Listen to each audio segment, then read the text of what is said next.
8 मार्च 2021 में लोकसभा में सांसद सुधाराम तुकाराम श्रांगरे ने पर्यटन मंत्रालय से सवाल पूछा, क्या सरकार ने विदेशी नागरिकों के ट्रैकिंग और पर्वतारोहण के लिए बड़ी संख्या में पहाड़ चोटियां खोलने का फैसला किया है? तत्कालीन पर्यटन राज्य मंत्री प्रहलाद सिंह पटेल ने जवाब दिया, हाँ, सरकार ने 4 राज्यों में मौजूद ऐसी 340 चोटियों को टूरिस्टों के लिए खोलने का फैसला किया है। जानते हैं आप इसमें चौथा राज्य कौन था? आपने सही अनुमान लगाया, जम्मू कश्मीर। सरकार ने जम्मू कश्मीर की 14 चोटियां जो खोली गई थी, बाकायदा उसकी लिस्ट भी दी।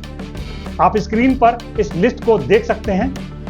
जानते हैं आप, इसमें कुछ चोटियां तो कारगिल से शुरू होती हैं, वही कारगिल जिसको लेकर एक बार भारत और पाकिस्तान के बीच जबरदस्त घमासान हो चुकी है।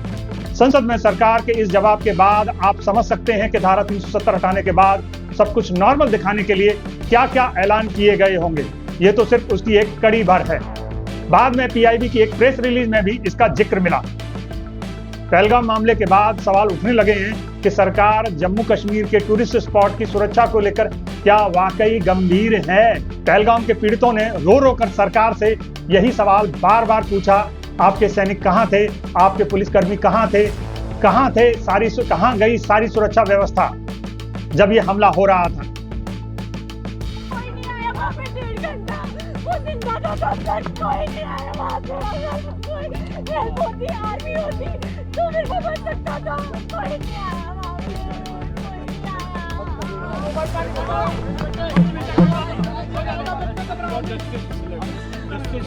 I want them dead. जिन्होंने मेरे भाई को मारा मुझे वो dead चाहिए। वो मरेगा जिसने मारा, वो मरेगा। મને પાછો આપો મારે બીજું કઈ ન જોઈએ।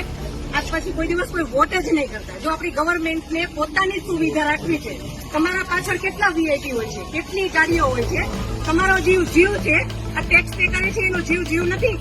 આ છોકરાઓનું શું, આનું ભવિષ્ય શું? આને ડોક્ટર બનાવી છે, આને એન્જિનિયર બનાવો છો, હું કઈ રીતે બનાવીશ? નહીં, મને ન્યાય જોઈએ। મારા છોકરાનું ફ્યુચર ખરાબ ન થવું જોઈએ। આટલા વર્ષની સર્વિસમાં એને ટેક્સ તમે કટ કરીને તમે સેલરી આપો છો ને, અને ઉપર જતા અમે કઈ પણ વસ્તુ ખરીદીએ છીએ, ક્યાંય જઈએ છીએ, ટોલ ટેક્સ બધા ટેક્સ તમે અમારી પાસેથી લ્યો છો। તો મારા ઘરવાળાને જયારે જરૂર હતી ત્યારે કોઈ ફેસિલિટી નથી મળી। મને એનો ન્યાય જોઈએ। તમે લોકો અહીંયા જ રહ્યો, તમે કહો મને કે તમે શું કરશો એના માટે। આ એક નહીં, આના જેવા જેટલા ભાઈઓ બધા નિર્દોષ હતા, બધાને અવડા છોકરા હતા। कि कोरोना काल के बाद कश्मीर में टूरिज्म बढ़ाने पर काफी जोर दिया गया। नतीजा ये निकला कि साल 2024 में 2014 के बाद सबसे ज्यादा टूरिस्ट पहुंचे। वर्षवार डाटा आप यहां दे सकते हैं। नंबर देखने में खुशनुमा लग सकते हैं, लेकिन इसके पीछे एक बहुत बड़ा झोल है। बड़ा सवाल यह है कि जब टूरिस्ट बढ़ रहे थे तो जम्मू कश्मीर में क्या उतने ही सुरक्षा के इंतजाम किए गए थे? दूसरी ओर जो चोटियां आपने बीते कुछ सालों में नहीं खोली हैं, उनकी सुरक्षा के इंतजाम क्या किए गए हैं?